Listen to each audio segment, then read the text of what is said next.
بسم اللہ الرحمن الرحیم۔ یادی رات کا وقت تھا، سبھی لوگ اپنے اپنے بستروں میں سوئے ہوئے تھے۔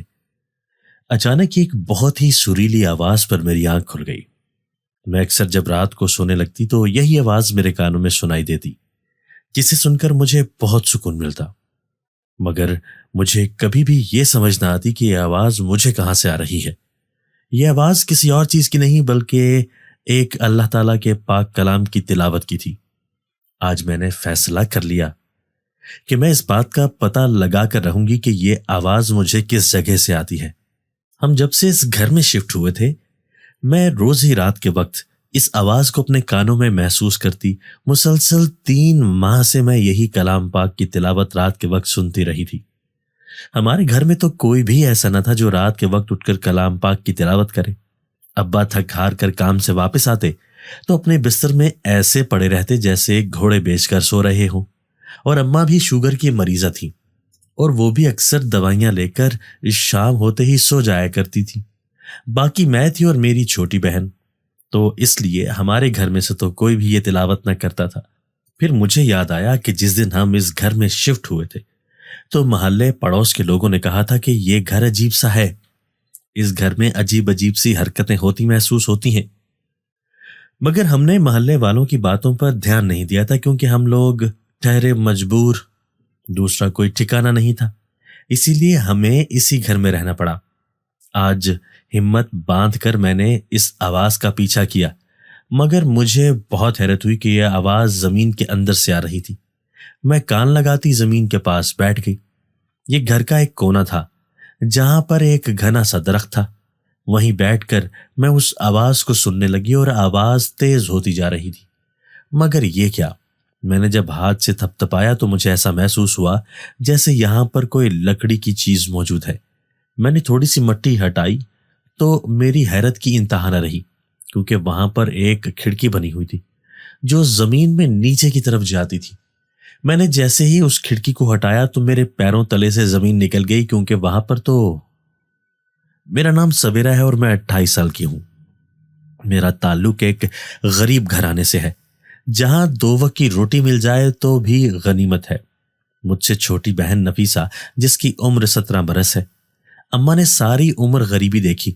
ابا ایک اسکول میں چپڑاسی کی نوکری کرتے تھے، مگر نوکری بھی کیا، وہاں وہ نوکری تو کسی اور کی کرتے تھے، مگر چند پیسے ابا کے ہاتھ پر رکھ کر اپنی ڈیوٹی ان سے کروایا کرتا تھا۔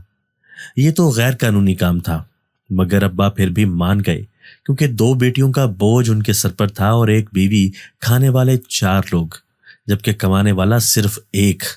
ابا نے کچھ زیادہ تعلیم بھی نہ حاصل کی تھی، شاید ان کے والدین نے ان پر کوئی توجہ بھی نہ دی تھی، جبکہ تایا نے تعلیم حاصل کر کے سرکاری نوکری لے لی تھی، اس لیے ان کے حالات ہم سے قدرے بہتر تھے۔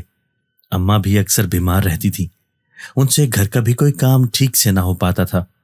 میں اماں کو یوں کٹتا ہوا دیکھتی تو میرا دل خون کے آنسو روتا، اور ابا کی تنخواہ بھی اتنی زیادہ نہ تھی۔ ہمارے گھر کے حالات دن بدن خراب ہوتے جا رہے تھے۔ ہمارا تو بچپن ہی ایسا گزرا تھا۔ میری تائی کی بیٹی اسکول جاتی تو اسے دیکھ کر میں بھی اسکول جانے کی ضد کرتی تھی۔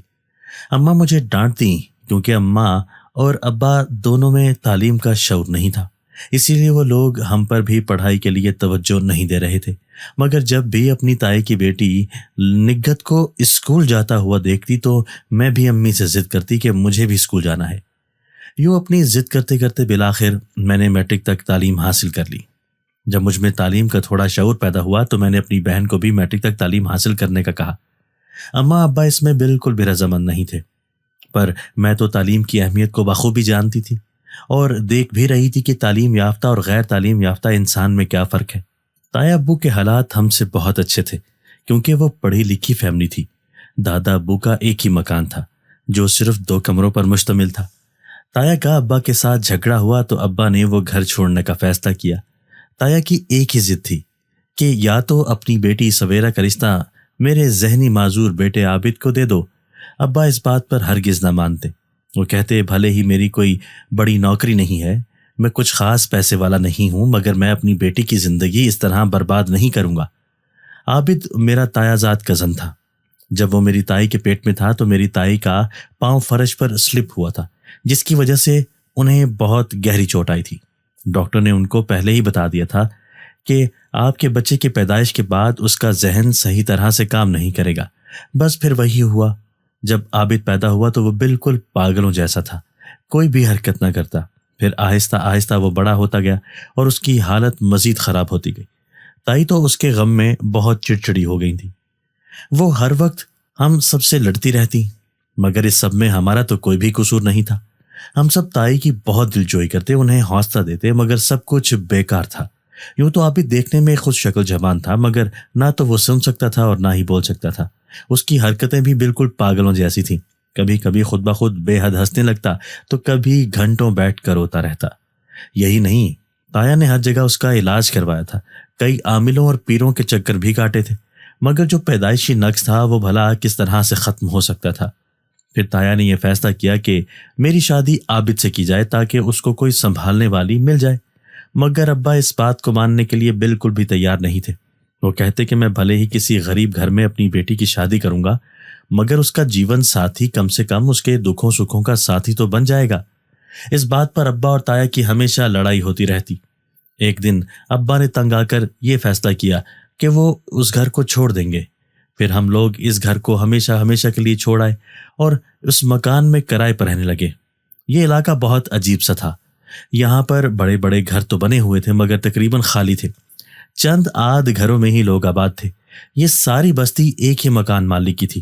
اس بستی کے بارے میں مشہور تھا کہ یہاں پر کوئی بھی رہ نہیں پاتا، کیونکہ اس ساری بستی میں رات ہوتے ہی عجیب سا شور شروع ہو جاتا تھا، جیسے یہاں پر ایک اور ہی جہان آباد ہو جاتا تھا۔ لوگوں کی نیند خراب ہو جاتی تھی، اسی لیے لوگ یہاں پر رہنا نہیں چاہتے تھے۔ ہم نے وہ علاقہ چھوڑا جہاں پر ہم بچپن سے رہتے آ رہے تھے، تو ابا کی نوکری بھی چھوٹ گئی۔ اب 3-4 دنوں سے تو بس فاقے ہی تھے۔ تھوڑا بہت راشن جو ہم لوگ ساتھ لے کر آئے تھے اب وہ بھی ختم ہونے کو تھا۔ بچپن سے میں نے غریبی دیکھی تھی، تایا کے گھر میں گوشت بنتا جبکہ ہم دال روٹی سے ہی گزارا کرتے۔ اسی موازنے نے میری ذہنی حالت بالکل خراب کر دی تھی، میں بے حد احساس کمتری کا شکار ہو گئی تھی۔ اب نہ جانے یہاں آ کر فاقے تو تھے مگر ایک ذہنی سکون تھا، کیونکہ اب تائی کے اس گھر میں ہمارا کوئی بھی موازنہ نہیں تھا۔ وہ لوگ ہماری آنکھوں سے اوجھل تھے۔ ہم لوگوں نے اس مکان کی صاف صفائی کر کے اس کو رہنے کے قابل بنا دیا تھا اور اپنا جو بھی سامان تھا وہ بھی یہاں شفٹ کر دیا تھا۔ ابا اماں کو ہر وقت تانے مارتے رہتے کہ اگر میرا کوئی بیٹا ہوتا تو وہ میرا سہارا بن جاتا، میں اسے کسی کاروبار میں لگا دیتا، 4 پیسے آ جاتے۔ تو نے تو بس 2 بیٹیاں ہی پیدا کی جو مجھ پر بوجھ بن گئی ہیں۔ اب ان کے جہیز کے لیے الگ پریشانی، تو ان کے رشتوں کے لیے الگ پریشانی۔ اس دور میں ہم لوگ 2 وقت کے کھانے کے لیے پریشان ہیں، تو میں اپنی بیٹیوں کو کیسے بیاہوں گا؟ ابا ہر وقت تانے دے دے کر اماں کو ذلیل کرتے رہتے اور ہم پر بھی بڑی کڑی نظر رکھتے، ہمیں کہیں بھی آنے جانے نہ دیتے۔ ہمارا گھر میں دم گھٹنے لگا تھا، جبکہ تایا نے اپنی بیٹی نگت کو فل آزادی دے رکھی تھی۔ اس کی محلے میں 5-6 سہیلیاں تھیں، وہ ان کے گھر آتی جاتی، نت نئے فیشن کرتی، جبکہ ہم ہمیشہ سادہ لباس پہنا کرتے اور کسی سے زیادہ بول چال بھی ہمیں اجازت نہیں تھی۔ جب نگت کی سہیلیاں گھر آتی تو میں بھی ان کے ساتھ جا کر بیٹھ جاتی، مگر اماں فوراً بلانے آ جاتی کہ چلو گھر کے اتنے سارے کام پڑے ہیں اور تم یہاں فارغ لوگوں کی طرح خوش گپیوں میں مصروف ہو۔ اماں ہمیشہ مجھے ان کے سامنے ذلیل کر کے رکھ دیتی۔ یوں کہا جائے کہ بچپن سے ہی میں ہر چیز کے لیے ترستی آئی ہوں، خواہ وہ اچھا کھانا ہو، اچھے کپڑے یا پھر دوست احباب۔ اب ابا نے اس ویران علاقے کا انتخاب کر کے میری زندگی مزید تنہا کر دی تھی۔ ایک دن میں گھر کے صحن میں جھاڑو دے رہی تھی جب دروازے پر دستک ہوئی۔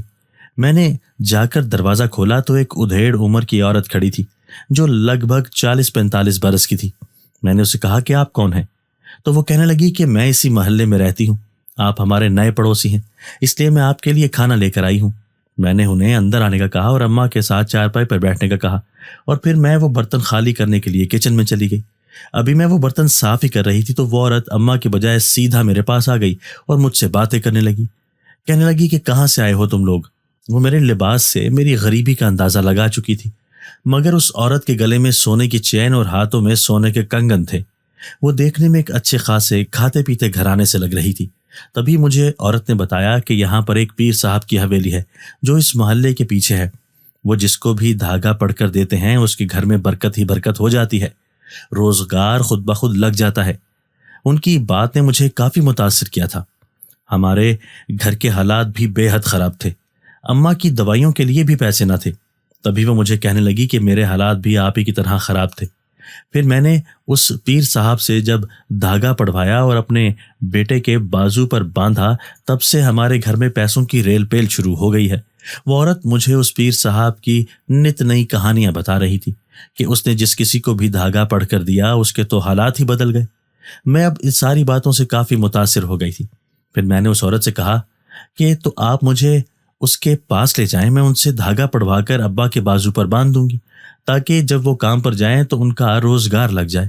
میں بہت پریشان تھی، مجھے سمجھ نہیں آ رہی تھی کہ مجھے کیا کرنا چاہیے، اسی لیے اس وقت مجھے اس عورت کی بات پر عمل کرنا ہی ٹھیک لگا۔ اگلے دن میں بڑی سی کالی چادر اوڑھ کر اس عورت کے ساتھ اس پیر صاحب کے پاس چلی گئی تاکہ اپنے حالات بدل سکوں۔ اماں سے میں نے اس بات کا کوئی بھی ذکر نہیں کیا تھا کیونکہ حالات اس قدر خراب تھے کہ اب تو گھر میں فاقوں کی نوبت آ گئی تھی۔ میں چاہتی تھی کہ گھر کے حالات جلد از جلد بدل جائیں۔ اس عورت سے میں نے اپنی پریشانی ظاہر کی تو اس نے مجھے اس پیر صاحب کے آستانے کے بارے میں بتایا۔ میں اس کو لے کر اس پیر صاحب کے پاس چلی آئی، مگر مجھے بہت حیرت ہوئی کیونکہ یہ آستانہ بہت ہی ایک سنسان علاقے میں تھا جہاں پر آبادی نہ ہونے کے برابر تھی۔ ہم پہلے ہی ایک غیر آباد علاقے میں آ کر بسے تھے، مگر یہ اس سے بھی آگے تھا۔ یہاں آستانے میں ایک کمرہ بنا ہوا تھا، اس کے آگے ایک چھوٹا سا برآمدہ تھا، باہر صحن میں ایک چھوٹا سا باتھ روم تھا۔ وہ سارا برآمدہ عورتوں سے بھرا ہوا تھا۔ ان عورتوں کو دیکھ کر ایسا معلوم ہو رہا تھا جیسے یہ ساری ہی حالات کی ماری ہوئی ہیں۔ سب کے ہی لباس بہت سادہ سے تھے اور غریب گھروں سے تعلق رکھنے والی عورتیں تھیں۔ میں بھی جا کر ان کے ساتھ بیٹھ گئی۔ وہ محلے کی عورت جس نے اپنا نام مجھے سکینہ بتایا تھا، وہ مجھ سے کہنے لگی کہ ویسے تو یہاں پر سب لوگ باری باری جاتے ہیں، کیونکہ میں اس پیر صاحب کی خاص مرید ہوں، اس لیے میں تمہیں سب سے پہلے پیر صاحب کے پاس لے کر جاؤں گی۔ یہ کہتے ہوئے وہ ساری عورتوں میں راستہ بناتی ہوئی مجھے بازو سے پکڑ کر اپنے ساتھ اس کمرے میں لے آئی۔ پیر صاحب کا چہرہ سفیدیا کہتے ہوئے وہ ساری عورتوں میں راستہ بناتی ہوئی مجھے بازو سے پکڑ کر اپنے ساتھ اس کمرے میں لے آئی۔ پیر صاحب کا چہرہ سرخ سفید تھا۔ پیر صاحب نے سفید رنگ کا لباس پہنا ہوا تھا۔ ان کے چہرے پر ہلکی ہلکی داڑھی سجی ہوئی تھی۔ انہوں نے اپنی آنکھیں بند کی ہوئی تھی اور وہ ایک جائے نماز پر تسبیح پڑھ رہے تھے۔ شاید یہ ان کے ذکر کا وقت تھا۔ اس نے مجھے بیٹھنے کا اشارہ کیا، میں بیٹھ گئی، جبکہ سکینہ ان کے پیچھے جا کر کھڑی ہو گئی۔ وہ آہستہ سے ان کو کچھ بولنے لگی۔ میں سکینہ کی کوئی بات بھی نہ سمجھ پائی تھی۔ اس نے اتنی آہستگی سے اس پیر صاحب کو نہ جانے کان میں کیا بولا تھا۔ اس پیر صاحب نے آنکھیں کھولی، پھر مجھ سے کہنے لگے کہ یقیناً تو بھی باقی عورتوں کی طرح حالات کی ماری ہے اور اپنے دن بدلنا چاہتی ہے۔ پیر صاحب بند آنکھوں سے ہی میری ساری بات سمجھ چکے تھے۔ میں آنکھیں جھکائے ان کے سامنے بیٹھی ہوئی تھی، جبکہ میرا سارا حال سکینہ ہی بیان کرتی جا رہی تھی۔ تھوڑی دیر کمرے میں خاموشی رہی۔ پیر صاحب نے جانے تسبیح پر کیا چیز پڑھی، انہیں پڑھ پڑھ کر میرے چہرے پر ایک زوردار پھونک ماری۔ میں بری طرح سے کام کر رہ گئی۔ پھر انہوں نے آنکھوں کے اشارے سے سکینہ کو کوئی بات سمجھائی۔ سکینہ وہ اشارہ بخوبی سمجھ چکی تھی۔ پھر اس نے مجھ سے اٹھنے کا کہا۔ اس کمرے کے اندر ایک پردہ لگا ہوا تھا۔ سکینہ نے وہ پردہ ہٹایا تو اس کے پیچھے ایک دروازہ بنا ہوا تھا۔ سکینہ نے مجھ سے کہا کہ اندر چلو۔ میں اب تھوڑی گھبرانے لگی تھی۔ گھبراہٹ کے مارے میرے پسینے چھوٹنے لگے تھے۔ میں ایک انجانی جگہ پر تھی اور یہ تو اب لوگوں کی آنکھوں سے بھی اوجھل جگہ تھی، اس لیے مجھے مزید پریشانی ہو رہی تھی، مگر مجھے اپنے حالات بدلنے تھے، اسی لیے مجھے یہ قدم اٹھانا ہی پڑا تھا۔ سکینہ بھی میرے ساتھ ہی موجود تھی، اس لیے میرے دل کو تھوڑی تسلی تھی، مگر سکینہ مجھے اندر بیٹھنے کا کہہ کر خود دروازے پر ہی رک گئی۔ میں ان کو دیکھ کر کہنے لگی کہ آپ بھی اندر چلے نا۔ خالہ وہ کہنے لگی کہ نہیں، میرا کام تو تمہیں منزل تک پہنچانا تھا، اب آگے کا سفر تمہیں خود ہی طے کرنا ہے۔ اس کی بات سن کر میں پریشانی میں مبتلا ہو گئی۔ پھر وہ کہنے لگی، ارے پگلی، سوچ مت، اگر اپنے حالات بدلنا چاہتی ہے تو ہمت باندھ اور قدم آگے بڑھا۔ تبھی مجھے اپنے گھر کے حالات یاد آنے لگے، وہ غربت اور اماں کی بیماری، ابا کا چڑچڑاپن اور میری چھوٹی بہن کا مستقبل۔ یہ سب کچھ سوچتے ہوئے میں نے آنکھیں بند کی اور اپنا قدم اس کمرے کے اندر رکھ دیا۔ کمرے میں ہلکی ہلکی روشنی تھی، مجھے صحیح سے کچھ دکھائی نہ دے رہا تھا۔ تبھی مجھے ایک زوردار آواز آئی جو کہ اسی پیر صاحب کی تھی۔ پھر اس نے مجھ سے کہا کہ تیرے ہاتھ جو بھی پہلی چادر لگے اس پر ہاتھ رکھ، اور پھر وہ چادر اٹھا کے باہر لے آ۔ مجھے یہ سب بہت ہی عجیب اور پر اسرار لگ رہا تھا۔ کہ اب آخر میں کیسے اس جگہ سے کوئی بھی چادر لے کر آ جاؤں۔ اوپر سے پیر صاحب کی آواز بھی بہت بھاری اور رعبدار ہو چکی تھی۔ میں نے اس کمرے میں ادھر ادھر دیکھا اور پھرتی پھراتی آگے آ کر ایک بڑے سے تخت پر ہاتھ پھیرا تو وہاں پر کافی ساری چادریں پڑی ہوئی تھیں۔ میں نے بدحواسی کے عالم میں جلدی سے بغیر دیکھے ہی ایک کالی چادر اٹھائی اور لیتی ہوئی اس کمرے سے باہر کی طرف بھاگی۔ میں نے وہ کالی چادر سختی سے اپنے ہاتھ میں دبوچ رکھی تھی، کیونکہ پیر صاحب کے مطابق مجھے ہر صورت اس کمرے سے ایک نہ ایک چادر لے کر نکلنا تھا۔ اسی کے ذریعے میرے حالات بدل سکتے تھے۔ میں جب وہاں سے باہر نکلی تو میرا سانس بری طرح سے پھولا ہوا تھا۔ ایسا لگ رہا تھا جیسے میں کوئی بہت بڑا میدان مار کر آ رہی ہوں۔ میرا چہرہ خوف کے احساس سے پوری طرح پسینے سے تر ہو چکا تھا۔ جب میں باہر آئی تو پیر صاحب بیٹھے ہوئے تھے اور نماز ادا کر رہے تھے، اور وہ عورت بھی بیٹھی تھی۔ اس کے ہاتھ میں بھی ایک تسبیح تھی اور وہ کچھ پڑھنے میں مصروف تھی اور اپنی آنکھیں بند کر رکھی تھی۔ میں آہستہ سے قدم اٹھاتی اس کے پاس ہی جگہ بناتی بیٹھ گئی تھی۔ جب پیر صاحب نے اپنی نماز پوری کر لی تو انہوں نے مجھے کہا، بیٹھو ادھر، اور میرے ہاتھ میں پکڑی چادر دیکھ کر کہنے لگے کہ اب سے تم نے ہمیشہ یہ چادر اپنے پاس رکھنی ہے اور جب بھی کہیں جاؤ تو اسی چادر کو اوڑھنا ہے۔ تمہارے حالات ہر گزرتے دن کے ساتھ بدلتے جائیں گے۔ پھر اس کے بعد انہوں نے ایک دھاگے پر کچھ جملے پھونکے اور مجھے دے دیا کہ اس کو اپنے ابا کے ہاتھ پر باندھ دینا، اللہ ان کے رزق میں برکت ڈالے گا۔ میں پیر صاحب کی بات سن کر کچھ پرسکون ہوئی، کیونکہ اندر اس کمرے سے وہ چادر لاتے وقت تو میرا دل سوکھے پتے کی مانند لرز رہا تھا۔ میں اس عورت کے ساتھ پھر وہ چادر تہہ کرتی گھر میں آ گئی تھی، کیونکہ اب کافی دیر ہو چکی تھی۔ اماں یقیناً میرے گھر میں نہ ہونے کی وجہ سے بہت زیادہ غصے میں ہوں گی اور اب تک تو پورا گھر سر پر اٹھا لیا ہوگا۔ وہ تو ذرا سی دیر پر تفتیش کرتی تھی۔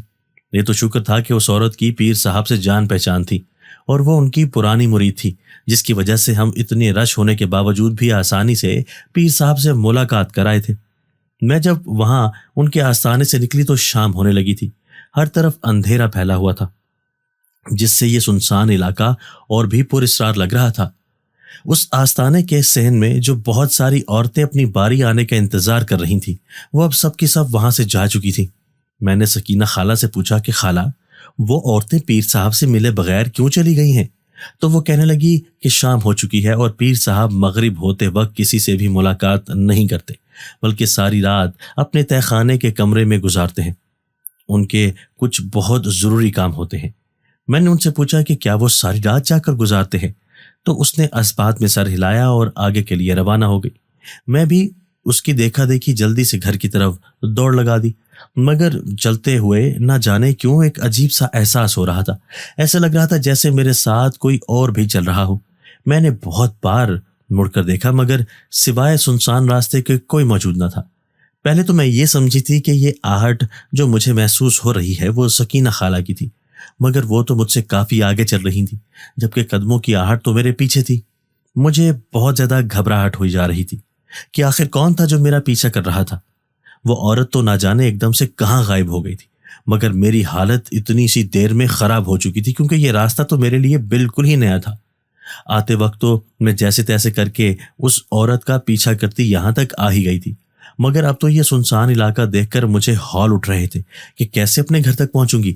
مجھے تو رونا آ رہا تھا کہ آخر کیا ضرورت تھی ایک بالکل انجان عورت کی باتوں میں آ کر اس کے ساتھ اس پیر صاحب کے آستانے پر اتنا دور آ گئی۔ نہ جانے وہ کیسا آدمی تھا اور یہ چادر کس مقصد کے لیے مجھے دی ہے۔ اگر وہ سب جھوٹ ہوا تو اماں ابا نے تو مجھے ایسے شام کے وقت انجانی جگہ پر جانے پہ مار ہی دینا تھا۔ تبھی مجھے اپنے آس پاس ایک انجانی سی آہٹ ہوتی محسوس ہوئی۔ یوں محسوس ہوا جیسے میرے گرد کسی نے کوئی گھیرا بنا لیا ہو۔ میں نے ڈرتے ہوئے آخرکار پوچھا کہ کون ہے یہاں پر؟ آپ جو کوئی بھی ہیں خدا کے لیے سامنے آ جائیں، ایسے پردے میں رہ کر مجھے خوف زدہ نہ کریں۔ پھر ابھی یہ کہہ کر میں چپ ہی ہوئی تھی کہ اچانک سے تیز ہوائیں چلنے لگی۔ ایک دم سے ٹھنڈ ہو جانے پر میرے اوپر کپ کپی طاری ہو گئی تھی۔ میں نے اپنی چادر لی ہوئی تھی، وہ اتنی گرم نہ تھی، اس لیے مجبوراً مجھے اپنے ہاتھ میں لی گئی چادر لینی پڑی، جو کہ کافی زیادہ گرم تھی۔ میں پہلے تو یہ چادر لینے سے ڈر رہی تھی، مگر پھر ٹھنڈ نے میری ہڈیاں کچھ دیر میں ہی چٹخا دی تھی، جس کی وجہ سے مجبوراً مجھے وہ چادر لینی پڑ گئی۔ چادر اپنے گرد لیتے ہی مجھے ایک عجیب سی گرمائش اپنے وجود میں اترتی محسوس ہوئی تھی۔ مجھے کافی سکون ملنے لگا تھا اور ٹھنڈ کا احساس ختم ہو گیا تھا۔ میں ابھی راستہ پا کر ہی رہی تھی کہ ٹک ٹک کی آواز کے ساتھ کسی کے چلنے کی آواز بھی آئی۔